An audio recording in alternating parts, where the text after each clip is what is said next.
Olá pessoas, eu sou Natasha, este é o Redemoinhando e hoje eu vim mostrar para vocês as minhas leituras do mês de fevereiro de 2018.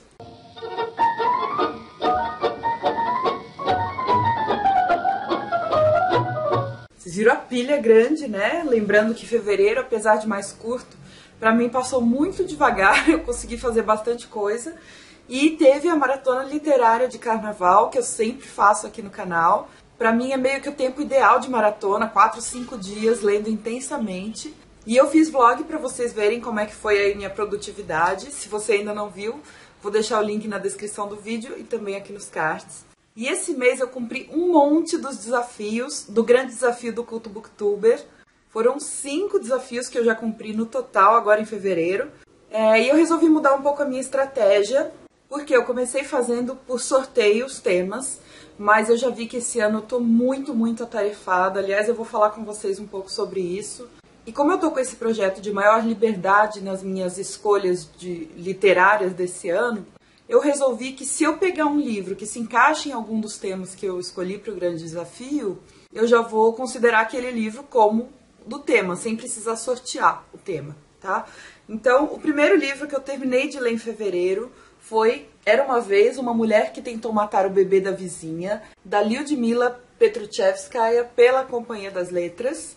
Esse é um livro de contos, por isso está cumprido o desafio, que era ler uma coletânea de contos ou de crônicas.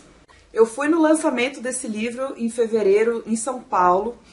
A própria autora estava lá e foi muito divertido.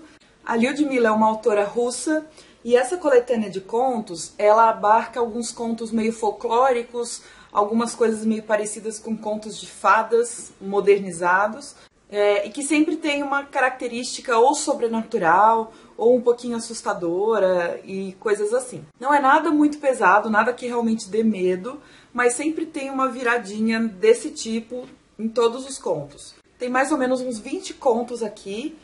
E, bom, vou confessar que eu tinha expectativas altíssimas para esse livro, eu estava esperando o lançamento, e eu achei o livro ok. Não foi tão impactante quanto eu achei que seria, e foi um bom livro, assim, mas nada de excepcional, na minha opinião. Eu vou fazer um vídeo sobre ele, então aguardem para eu falar um pouco mais detalhadamente. Mas, no geral, eu achei um livro ok. Segunda leitura terminada em fevereiro foi A História Deve Ser Dividida em Pedaços, do Jacques Le Goff, pela editora Unesp. Esse livro se encaixa na categoria do Culto Booktuber, do livro parado na estante há mais de um ano. Não sei se deu para ler aí, porque está bem clarinho escrito. Este livro eu li para o Papo de Historiadores, nós elegemos esse como livro de fevereiro. Livro excelente, vai ter vídeo separado sobre ele aqui para vocês. Jacques Le Goff é um grande historiador francês medievalista e nesse livro ele vai discutir se existe a necessidade de dividir a história ou de periodizá-la. E para isso ele vai tomar um estudo de caso, que é o caso da Idade Média e do Renascimento. E aí ele entra num debate que é, será que o Renascimento faz parte de um período novo ou ele ainda é um resquício da Idade Média? Mas também aguardem o vídeo específico sobre ele. Só digo que é muito recomendado para quem se interessa pelo assunto. Jacques Le Goff faz historiografia de uma maneira rigorosa e ao mesmo tempo bem acessível, inclusive para quem não é da academia. Achei o livro fantástico. Li 2 para propósitos pedagógicos, 2 livros que me ajudaram a preparar a aula. E esses 2 livros são da mesma coleção, que é a coleção 10 lições sobre algum filósofo. E eu li primeiro 10 lições sobre Maquiavel, do Vinícius Soares de Campos Barros. E depois eu li 10 lições sobre Hobbes, do Fernando Magalhães, ambos pela editora Vozes. Livrinhos pequenos, de bolso praticamente, o tamanho deles também é pequenininho.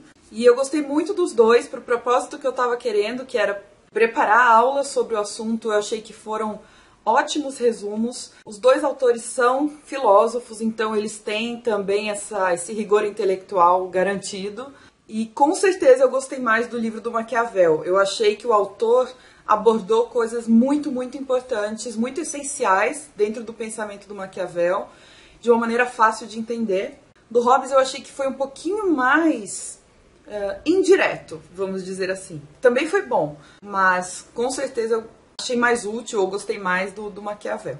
Vocês vão ver no Book Haul de fevereiro também que eu acabei adquirindo um monte de livros dessa coleçãozinha, porque eu acho que vai me ajudar bastante. Ainda durante a maratona de carnaval, eu consegui terminar o Manual da Faxineira, da Lúcia Burling, pela Companhia das Letras.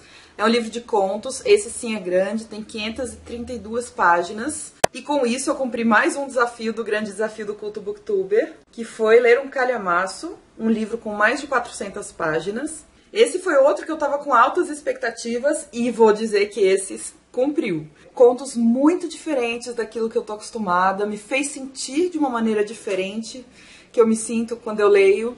Marquei um monte de contos como favoritos, olha só. Nossa, uma escrita muito peculiar, uma abordagem muito peculiar também. Vai ter vídeo específico para o Manual da Faxineira aqui no canal, aguardem. Mais um que terminei na maratona foi o da poesia da Hilda Hilst, pela Companhia das Letras. Com isto, também cumpri mais um desafio do grande desafio do Culto Booktuber, um livro de poesias. Eu tô querendo ler a Hilda justamente por causa da Flip. Esse ano, em 2018, ela será homenageada em Paraty. E eu comecei pela poesia. Gostei. Não sou a melhor leitora de poesia do mundo, eu já comentei aqui no vlog. Eu acabei lendo muito corrido, assim, como eu gosto de ler romance. E eu sei que poesia é uma coisa muito mais lenta, muito mais para ser digerida, mas eu não tenho muita paciência. Então, assim, eu li do jeito que eu sei ler. Eu acabei não marcando as do início, as que eu mais gostei, porque no começo eu tava gostando muito de todas. Inclusive me emocionei, assim, chorei quando eu li 1 ou 2 poemas dela, bem do inicinho da carreira. Aí depois esfriou um pouco isso em mim, e lá pro meio do livro recuperou um pouco o fôlego, quando ela começou a falar sobre a morte, não sobre amor. Os poemas de amor, eu sou... Gente, eu sou aquariana, coração gelado, sabe? Eu fico eu acho meio brega falar de amor em poesia, assim, a não ser que seja uma coisa muito diferente. E tem umas poesias aqui em que ela cai na questão do... como se fosse um trovadorismo, sabe aqueles poemas de amigo? Ela faz uma releitura disso, e aí não gostei tanto. Mas os poemas que ela fala sobre a morte, sobre o tempo, esses são muito bons. Pra mim foi muito variável o livro. Claro que é uma coletânea de vários livros dela, né? Então valeu a pena ter começado a Hilda pela poesia, gostei. E agora eu quero ver se eu arrisco a prosa qualquer dia desses. Mais um terminado em fevereiro foi Do Amor e Outros Demônios, do Gabriel Garcia Marques, pela editora Record. Cumpri o desafio do Culto Booktuber de ler um livro de autoria latino-americana. E para esse desafio eu ia ler um livro da Isabel Allende, que está aqui na minha lista, porque foi de parceria com o grupo editorial Record. Mas o Gabo passou na frente porque era o livro do Piquenique Literário de São José, em fevereiro. E, bom, eu adoro Gabriel Garcia Marques, esse livro não foi diferente, muito bom. Esse livro se passa na Colômbia colonial, então tem todo um contexto de catolicismo muito forte, misturado com escravidão, e conta a história de uma menina bastante negligenciada pela família, ou melhor, totalmente negligenciada pela família, de senhores de escravos, e ela mora junto com os escravos. Até que um determinado dia ela é mordida por um cão que tem raiva, e ela meio que fica condenada, e ela começa a ser suspeita de ter raiva, mas ao mesmo tempo começa uma suspeita de que ela foi possuída pelo demônio, uma atribuição de causas também sobrenaturais a tudo isso. O Gabo faz uma conexão muito interessante com as religiões afro-americanas. Aliás, tem vários símbolos aqui dentro desse livro que a gente discutiu bastante no Piquenique Literário, que são magistrais, assim. E tem uma coisa de romance muito forte, mas eu não vou contar o que é para não estragar a surpresa de quem for ler. Só digo que é muito bom. Rola uma reviravolta aqui no livro. O Gabo é muito magistral, eu acho que ele usa uma linguagem simples para contar histórias muito profundas e complexas. E o que eu achei mais legal do livro é que a protagonista é essa menina, mas no final das contas você descobre que você não sabe nada sobre ela. A gente só sabe as coisas que acontecem em volta dela, mas o que ela está pensando, o que ela está sentindo, a gente nunca sabe. E pra mim a genialidade do livro está aí. Bom, se alguém já leu, conversa comigo aí nos comentários que eu quero saber o que vocês acharam. Teve gente no Piquenique Literário que não gostou muito da história, que gostaria que tivesse tido um final mais fechado, embora eu ache que o final não foi aberto de maneira alguma. Mas, enfim, vou parar de falar. Deixa aí nos comentários se você já leu, que eu quero saber o que você achou. Eu gostei muito desse livro. E antes que eu me esqueça, qualquer desses livros que eu tô falando aqui no vídeo, você pode comprar pelos links que eu deixo aí no box de descrição. Essa compra será feita pela Amazon e comprando por esses links você ajuda o Redemoinhando e não paga nada mais por isso. Continuando, eu peguei um livrinho que estava aqui na minha estante há um tempo e ele é tão curtinho, assim, eu li em meia hora, sei lá, que é o livro Uma Janela para a Filosofia, do Maurício Abdala, com ilustrações da Mari Inês Piecas, pela editora Paulus. Olha esse livrinho, é mini e é um livro para um público amplo, vamos dizer assim. Ele é super simples, olha, tem letra grande, pode ser lido para crianças, para adolescentes, para adultos. Segundo esse autor, é um livro que ele já viu ser usado, inclusive, em graduação, mas na verdade é uma historinha sobre um garoto que quer aprender filosofia. E aí o filósofo, que é o professor dele, vai se utilizar de um método não convencional para ele entender o que é a filosofia. E, na verdade, esse livro é uma grande alegoria, um grande símbolo. Aliás, a alegoria da alegoria, porque ele é uma alegoria do mito da caverna, do Platão. E o que diria Platão sobre isso, né? Mas, enfim, é interessante. Mas, como eu já estou um pouco experiente nesse assunto, eu achei, sei lá, talvez um pouco infantil. Mas pode esclarecer coisas para algumas pessoas, principalmente para crianças. E o último livro que eu terminei de ler em fevereiro foi Esse Cabelo, da Djaimília Pereira de Almeida, pela editora Leia. Este livro se encaixou no grande desafio do Culto Booktuber, na leitura de um livro de autor africano de língua portuguesa, porque a Djaimília é angolana, e também se encaixou no meu projeto de ler mais autores negros e autoras negras. Esse foi o livro de fevereiro que eu escolhi de autora negra. Eu ganhei ele de presente da Rê, do canal Rebeca Vitória, porque eu tinha colocado esse livro na minha wishlist. Confesso que foi um livro que me deixou assim um pouco confusa. Na verdade, no começo eu estranhei a linguagem dela, eu achei um pouco pesada. Além de ser um pouquinho diferente, né, porque é um português angolano e principalmente é um português lusitano, porque a Djaimília é angolana, mas passou muito tempo da sua vida em Portugal. E como ela diz, esse livro é uma autobiografia do cabelo dela, que é um cabelo crespo. Deixa eu mostrar a foto dela para vocês. E o que realmente me confundiu nesse livro, na verdade não foi no livro em si, mas na expectativa que eu tinha para o livro, é o que está escrito na capa e é o que se diz sobre ele. Então, esse cabelo, o subtítulo é A Tragicomédia de um Cabelo Crespo que Cruza Fronteiras. Cruza fronteiras porque ela vai falar muito da sua infância, da sua adolescência, da sua juventude em Portugal, principalmente, mas também um pouquinho em Angola, e de algumas aventuras que ela sofreu com o cabelo dela. Isso permeia toda a história, mas não é o mote principal, vamos dizer assim. O cabelo é como se fosse uma linha de costura para a história que, na verdade, é um livro de lembranças dela. Mas o que mais me incomodou foi essa partezinha aqui, é uma propaganda que está dizendo assim: um romance surpreendente que mistura memória, imaginação e crítica social com humor e leveza na medida certa. E aqui eu não concordo. Eu concordo que é um livro que tem memória e que tem uma certa crítica social, mas eu não concordo que é um livro leve e com humor, nada disso. Eu não descreveria esse livro desse jeito. Aliás, eu diria que, ao contrário, é um livro sério. Ela coloca de maneira muito contundente questões como identidade, questões de aceitação pessoal, de aceitação social, de herança, de cultura.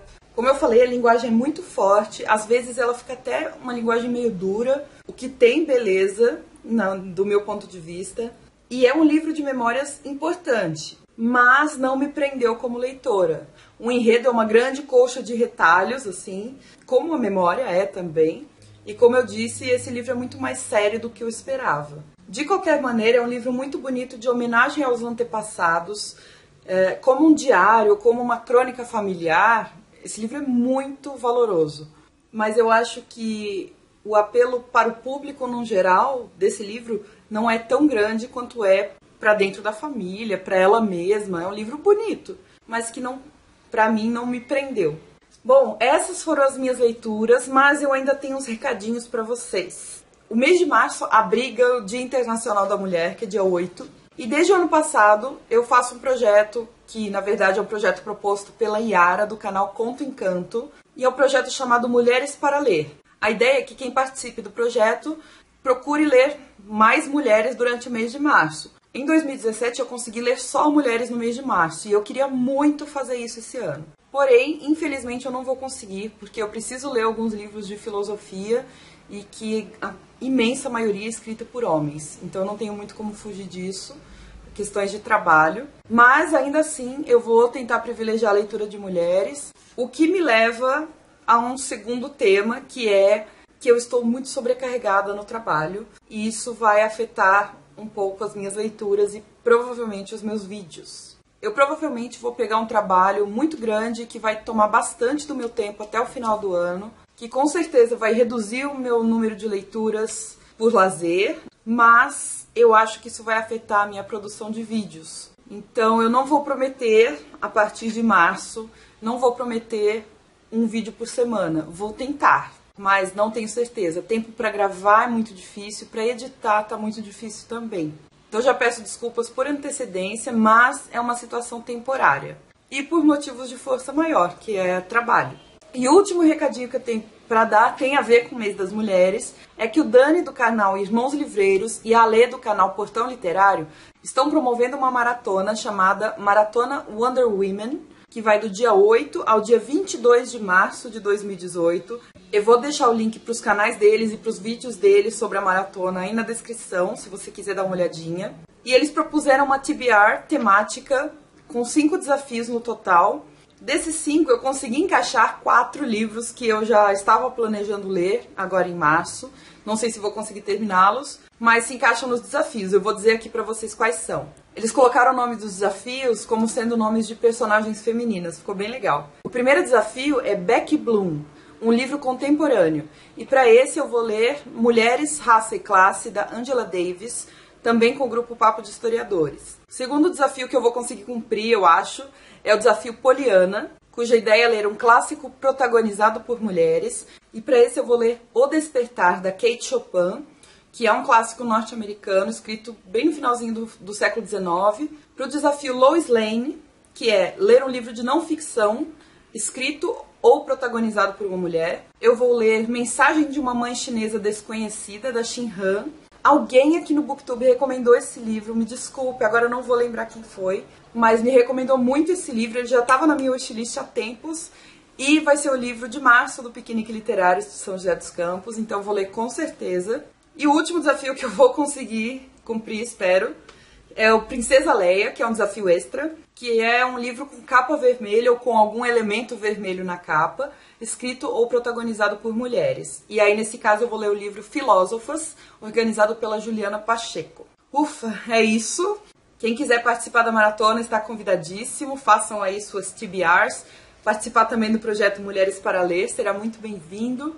Peço desculpas com antecedência por conta dessa falta de tempo que eu vou ter, mas vou tentar manter os vídeos aqui no canal, tá? Agradeço muito a companhia de vocês sempre, as respostas que vocês me dão. Não se esqueça de dar um joinha pra mim, que ajuda muito na divulgação do vídeo. E a gente se vê no próximo vídeo, que é o vídeo de Book Haul de fevereiro. Um beijo, tchau!